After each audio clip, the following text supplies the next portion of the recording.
Okay, so it looks like the Warriors, obviously, it was announced they were desperate, right? Making calls on every star. They were like, we're going to maximize Steph Curry's next few years. They were desperate.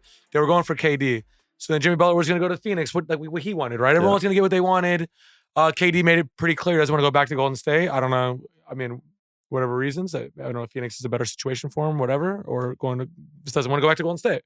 So they're desperate. They went to the next best star was Jimmy Butler. After that, I bet you it was probably going to be Vooch, our guy. Like they were just going to go down the list. So yeah. I think the big news of it is the extension. He didn't get the Paul George 4-year thing, being 35 years old, getting that 4-year deal. No, but 2 years 60 is not bad either. 2 years 60 per year. Yeah, for the people. Yeah, let me. 2 years 120.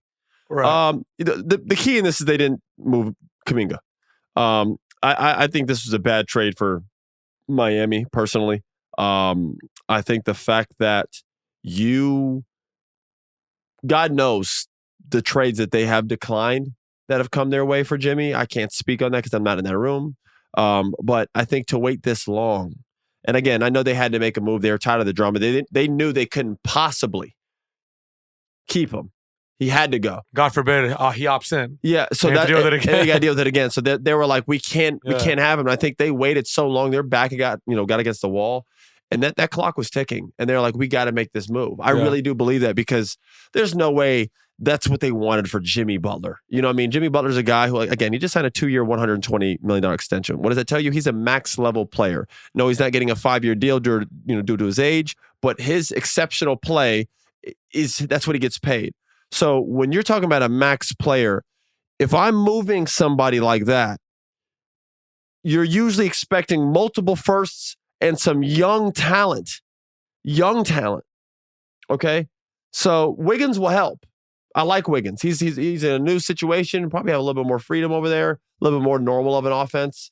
Again, essentially Jimmy wasn't playing. So the Heat are already better. They're like, well, we weren't going to play Jimmy anyways because of how he's been acting and what that relationship has grown to be. So now we've pretty much just added a Kyle Anderson guy who's savvy, and now we have an Andrew Wiggins and a first-round pick. So I'm not saying it's bad for them. It's just the fact that that's what they were able to get. The Warriors should have to give up Pajemski or Kaminga. Kaminga has to come on the plane. Give me some Moody. Give me a Moody.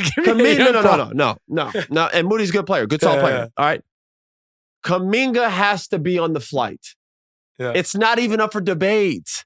It doesn't happen. You want Jimmy? You guys are trying to still win, clearly. All right.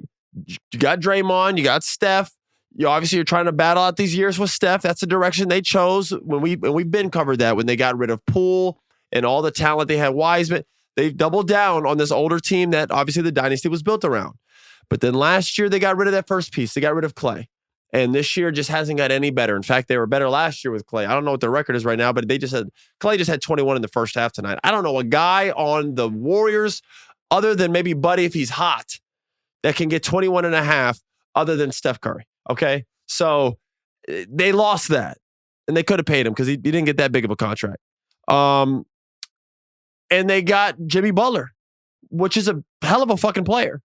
They only have a window with Steph and Draymond for another year or two anyway. So that's like, hey, fuck it. We'll give them a 2-year, 120. We're going for it. I'm sure they're going to try to add some pieces if they don't win this year, which I doubt they will. This summer, because they would have to go to the play-in and climb their way to the top. I mean, it'd be an unbelievable run for them to even try to get in the realm of winning. Let's just be honest. Steph would have to be like 2017. Yeah, I don't see it happening. So that means this summer they're going to try to add pieces to this team. Obviously, they gave him a 2-year window. So that's clearly the case. Kaminga's got to come. Right. He has to. Do you know why? Because he was already behind in minutes behind a Wiggins there. Now with Jimmy there, he ain't never going to play the right way in terms of like him having that freedom that a guy like that needs to really be. Pick of the draft. Yeah, like to be consistent and like for a guy like that who has the talent he has, he should be playing somewhere getting 30 minutes a game with the ball in his hand sometimes. Like that's what Kaminga should be faced with. He's now on a veteran team hanging on, trying to win, and they're stacking these older guys. He's a young player getting lost in the mix, man. It's kind of like, again, I know that he's a lot more talented than this guy due to his size, but it's like kind of like a Bones Highland. Once Denver didn't work out where it should have for him, he got to that Clippers team. They had Russ and James and Norman Powell. He wasn't playing on that team. Do you know what I'm saying? Like, I only use that as an example. Like, you can be on a team that's just, you get lost in the shuffle on things. You know what I'm saying? And Yeah. That's how I feel now. Our producer, Ben, big Warriors guy, obviously, he says he's intrigued by the small ball. Steph, Jimmy, Kaminga, Draymond, and then you throw in like Buddy or floor spacer. Can Draymond still plays the 5? Like, yeah, Draymond can absolutely play the 5. Yeah. Again, the Warriors are better. Absolutely. Yeah. They still have Kaminga, folks. The Warriors won the trade by a mile. Right. By a mile, the Warriors won the trade. I don't think they can do anything this year just because it's late and they're behind, and it would take a lot from a lot of them, not to mention then them getting to the playoffs and having to go all the way through. But the fact that they were able to add Jimmy Butler to the Warriors, man, and not have to give up that much, and not to mention you got a 2-year window with him, you got a 2-year extension. Things are looking more up if you're a Warriors fan. If you're a Warriors fan, you're like, bro, and we still got Kaminga. We could move him whenever for something else. That'll be the next piece with the Warriors, is when they move Kaminga for somebody that fits in with this team.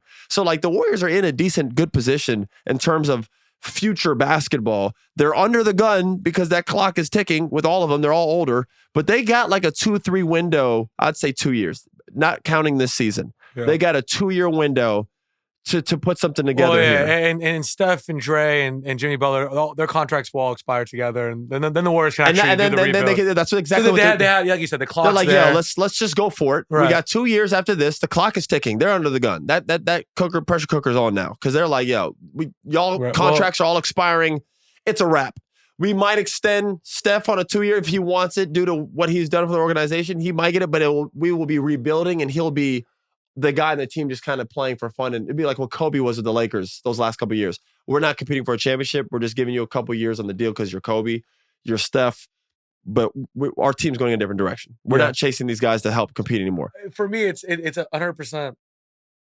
They owe it to Steph. He's been the best teammate 100%. Ever. He was cool with them bringing in, taking lesser money or bringing in a KD or doing this and that. Like he's been such an amazing teammate for them and a franchise player for them, like the model citizen franchise player you could ever ask for.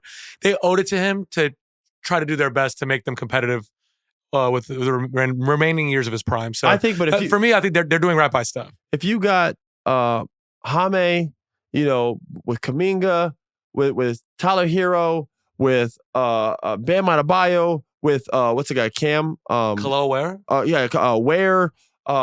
You start to just add all these kind of young guys together.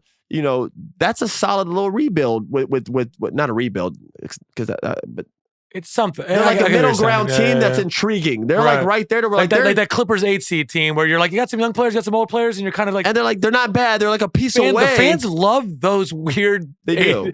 Without a star, like 8th. You want to get good basketball and hard work from them. Yeah, and they're all like, well, they're one big star away from coming with that around them to being really good. Like a superstar goes there with that cast around. Now they're dangerous. Essentially, that's what Jimmy Butler did in the Heat in the first place. That's right? Exactly. So it's like finals, I'm saying, like if Giannis or something, if they went to Miami, or if Kevin Durant went to Miami, which was originally, I thought that's what was going to happen. I thought, Jimmy wanted to play alongside those guys, right? No, so I think it was Jimmy going to the Phoenix and KD going to the Warriors. That was like crazy. I don't know what was going on. And KD was like, I don't want to play with Dre. Yeah, that's. I mean, something's going on there with that. I thought Joe was actually on the move to go to Phoenix. People were talking about that. I couldn't imagine that though.